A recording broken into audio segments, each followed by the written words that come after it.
My mom picked the moment on purpose.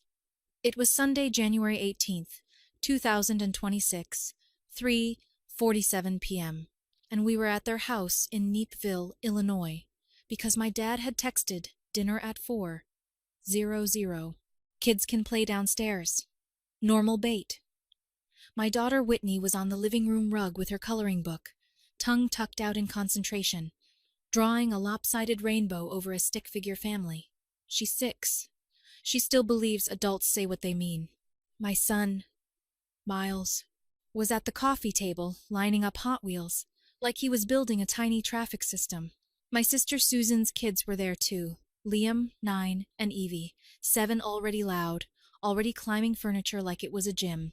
Mom clinked her glass like we were at a wedding. "Okay," she said, smiling. "We have an announcement." My dad put an arm around the back of her chair like a prop, and Susan sat up with her eyes bright. "Is it about the trip?" she asked. I felt my shoulders tighten.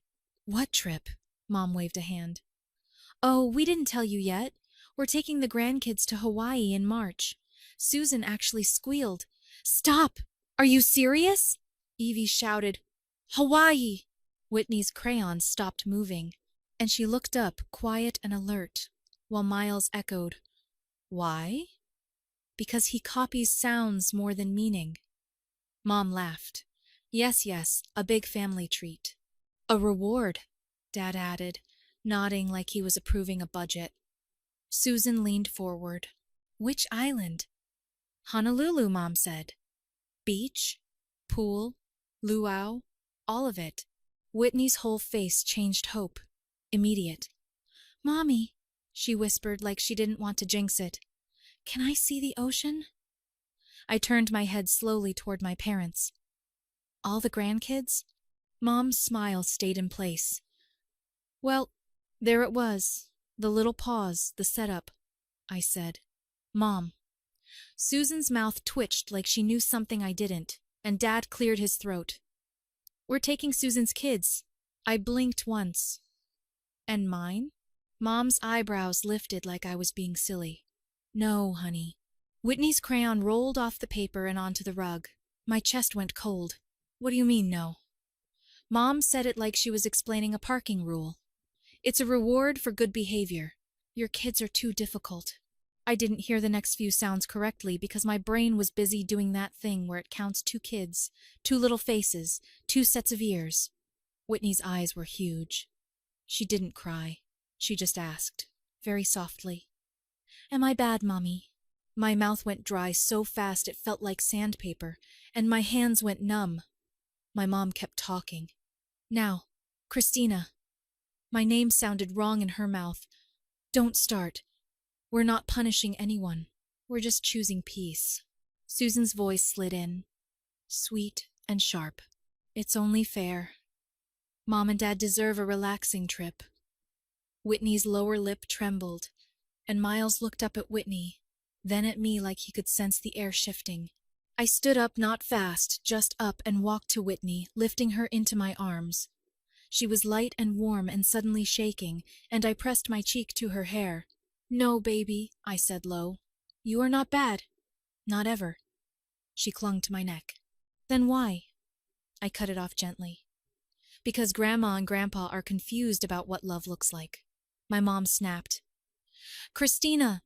I looked at her, calm and steady, and said, "Grandma and Grandpa are about to learn a hard lesson." I didn't scream. I didn't insult them, and I didn't cry in front of my kids. I picked up our coats, and in the driveway, with Whitney still on my hip and Miles holding my hand, I made one call.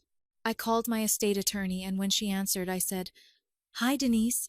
It's Christina Park. I need to remove my parents from everything today." I heard my mom's front door open behind me like she'd realized too late that the words had consequences. "I'm 33.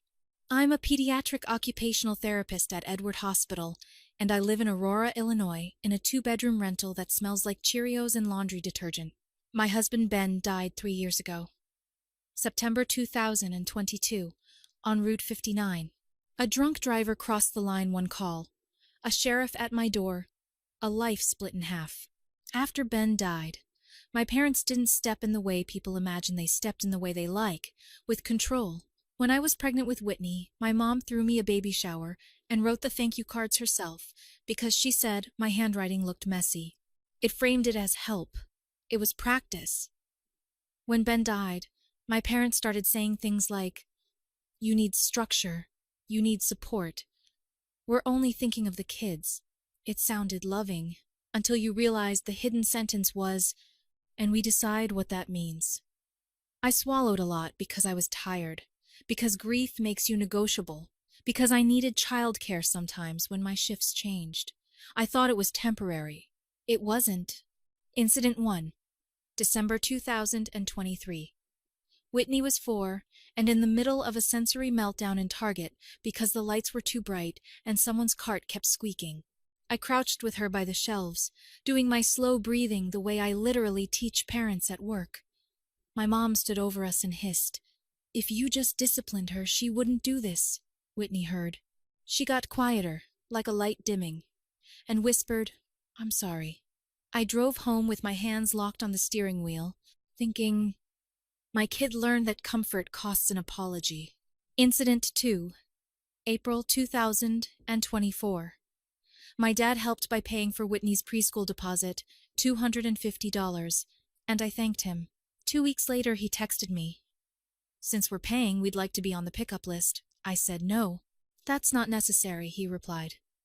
"We're her grandparents. Don't make this a thing." It became a thing anyway, not because I wanted it, but because they used money like a leash. Incident 3, October 2025. Susan hosted her son Liam's birthday at a trampoline park, and my kids were invited.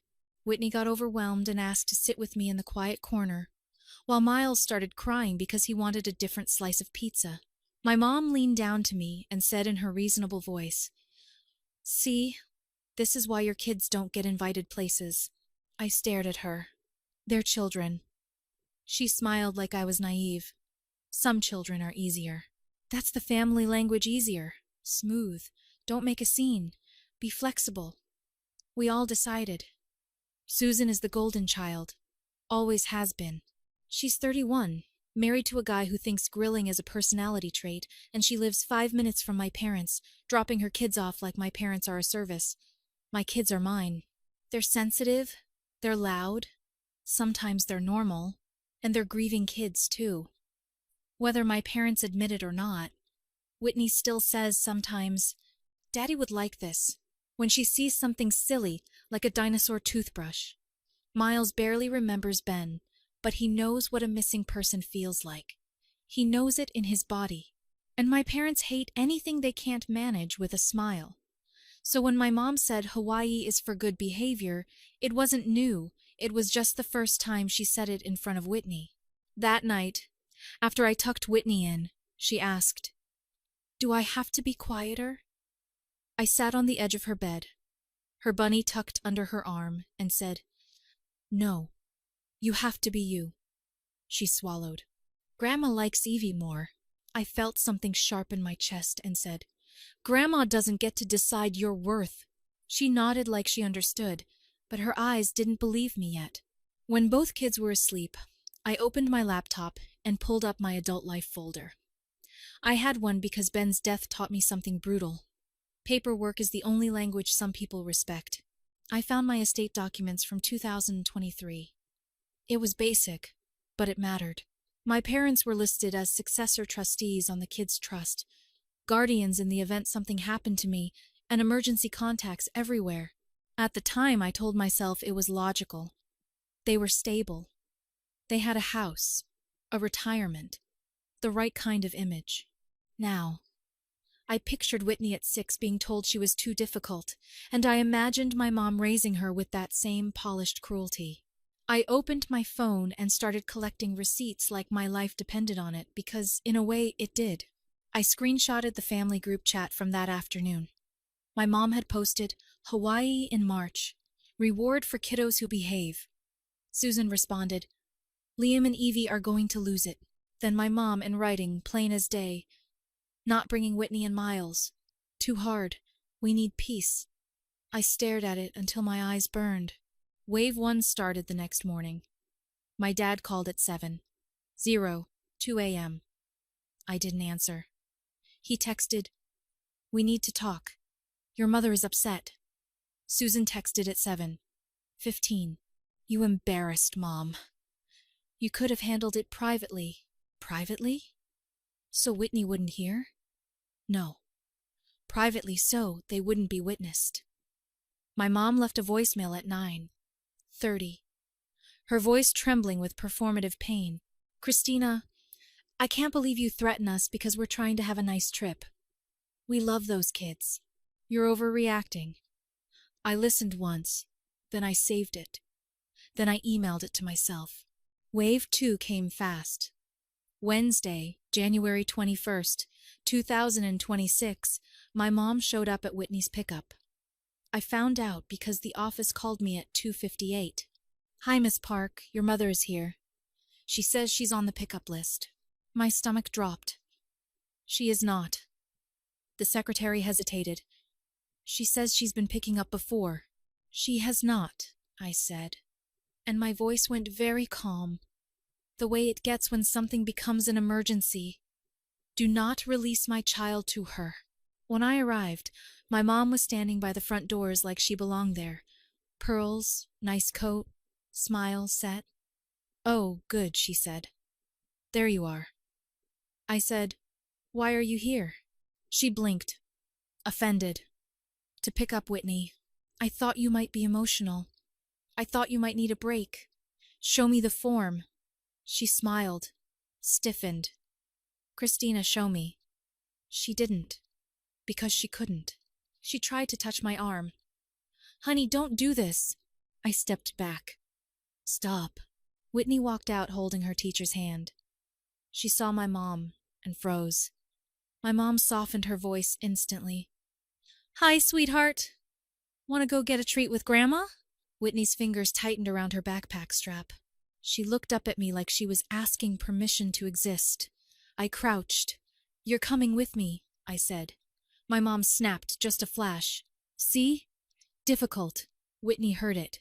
I saw it land on her, and that was the moment something in me went from angry to clear. That's when I stopped arguing and started documenting. That night, I emailed Whitney's school a formal note.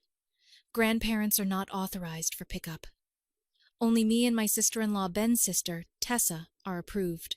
Password required for any change. I attached a PDF of my ID, CC'd the principal, and requested written confirmation. Then I called Denise again. Denise said, "I can get you in tomorrow at 10. I said, "I'll be there." Thursday, January 22nd, 2026, 10:06 a.m. I sat in Denise's office in downtown Neepville, with a folder on my lap and my hands folded like I was trying not to shake. Denise is the kind of attorney who speaks in complete sentences and doesn't waste outrage. She's calm. That's why I hired her. She looked at me over her glasses. "Tell me exactly what happened." So I did. I told her the Hawaii announcement, the reward for good behavior, Whitney asking, "Am I bad?" Denise's face didn't change much, but her eyes sharpened. She said, "And your parents are listed as guardians and successor trustees?" "Yes," I said. "Not anymore." Denise nodded once. "Okay, we'll update everything." She slid papers across the desk. "New will," she said. "New pour-over provisions, new trust language, new guardianship nominations." I swallowed. "I want my parents removed from all of it." Denise didn't blink. "We can do that." She asked, "Who do you trust?" I said, "My sister-in-law, Tessa Ben's sister, and her husband Nate. They're steady. They're kind. They don't treat my kids like a performance." Denise wrote it down, then asked, "Do you want your parents to have any role at all, medical decision-making if you're incapacitated, access to the trust, anything?" I pictured my mom at the school doors. I pictured Whitney shrinking. I said, "No." Denise leaned back.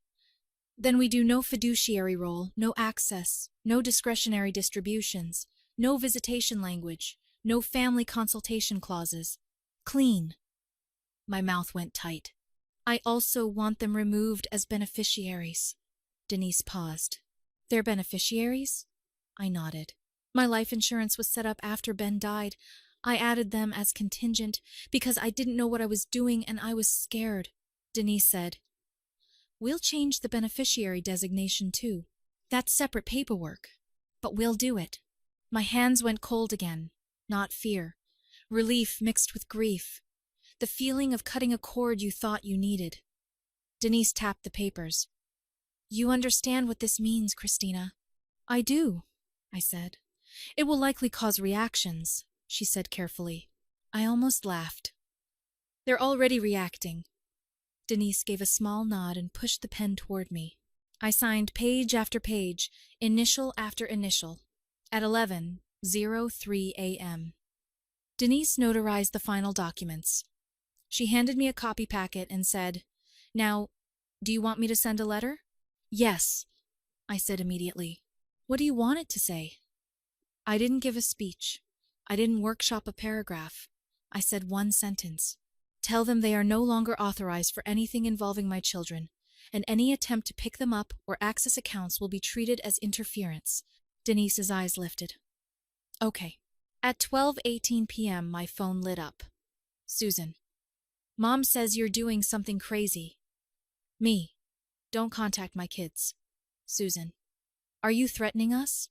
Me. I'm setting a boundary. Then my mom called. I let it ring. Then she texted. After everything we've done, this is how you repay us? I didn't answer her feelings. I answered facts. At 12:27 p.m., I sent one message in the family chat. I updated my estate plan today. You are no longer authorized for pickup, medical decisions, or any legal role regarding Whitney and Miles. Do not attempt to contact their school. Any further attempts will be documented. No emojis, no explanation. The chat went dead for exactly 40 seconds, then it exploded. Dad called 3 times. Mom wrote, You can't do this to us. Susan wrote, You're punishing them because of a vacation. My aunt chimed in, Families don't do legal threats. I didn't argue. I forwarded the thread to Denise. At 3:41 p.m., my mom showed up at my apartment. Not a knock a pound. I looked through the peephole. Pearls again, like pearls made you right. Christina! She shouted through the door. Open up! Whitney's head popped up from the couch. She went still. Miles pressed into my leg. I knelt between them and the door. You're safe, I said. You don't have to answer anyone. Then I stood up, walked to the door, and spoke through it without opening. Leave, I said. Now. My mom's voice went high. You're keeping my grandbabies from me. I said, You called them too difficult, and a reward was withheld from them. You tried to pick up Whitney from school. You don't have access. Dad's voice joined, low and angry. This is ridiculous. We're family. I said, Family isn't a permission slip. There was a pause. Then my mom hissed, You're going to regret this. I didn't yell back. I didn't trade threats. I pulled out my phone and called non-emergency. When the officer arrived, he stood in the hallway with his notebook and asked, Ma'am, do you live here? Yes, I said. He asked my parents, Have you been asked to leave? My mom opened her mouth. I answered first, calm. Yes. I asked twice. This is the 3rd time. I have it recorded. The officer looked at them and said, You need to go. My mom's face did something tight and shocked, like she couldn't believe the world didn't recognize her as the main character. As they walked away, my mom turned and fired one last line over her shoulder. You're teaching your kids to hate their grandparents. I didn't chase her down the hall. I just said evenly, I'm teaching them they're not bad. And I shut my door.